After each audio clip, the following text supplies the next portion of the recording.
board ko. Oh. So, nanawag akong laki. Nagsaya mi sa akong bana, no? Ano siya, kumusta ka diha? Okay lang. Nangagkaon na ka? Actually, pagbuntag jud magkapilang ko or kung ako nami saging karon no tumisaging magsaging lang ko di na ko maniud to. And yeah, anak ko sa iya nga I'm freezing. Oh my god, I'm freezing. Ano rin siya, wala ni mo gi-open ang heater dra. I-open ang heater. I-open ang heater dito sa room pag higda dito i-open. And ako actually ipalong jud na ako ang heater. I'm freezing because I'm enjoying something. Ano ko sa iya ba? Nagdula ko usno sa gawas. Nagdula ko usno sa gawas. Ayun siya.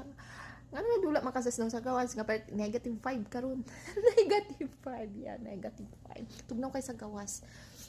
Ingon ko, nagdula ko sa gawas. Nagbuhat ko og olaf. And then, nag-shovel pud ko sa tuang sa deck. Kay, siya dito ang magplano. Nagplano dito siya kagabi na iyan ang buhaton.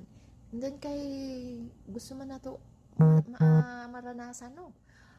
So, without his permission, gibuhat na ako siya. And then, anak ko sa iya, akong gibuhaton siya, oh, okay, very good then. Very good then. Ko, oy, it's not free. You know, this is not free. And this is expensive payment later. Siya, unsa di ay, unsa man ako ibayad ana siya, unsa man ay akong ibayad ana siya. Basta isa sa mga paborito na ako. Paborito nimo, unsa imong paborito? Kape. Kape.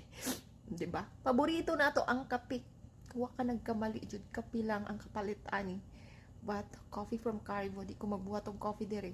Kaya naman bulo naman may machine sa coffee, American coffee. And kung gusto ko coffee sa Carbo, siya okay, no problem. No problem. O dali na kay siya ka istorya.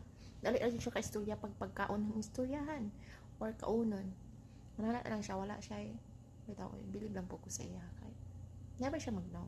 Never siya mag-no. Masking sobraan na kay ko. Ano sobraan? Dili man siguro. Wala pa dahil ko na sobraan.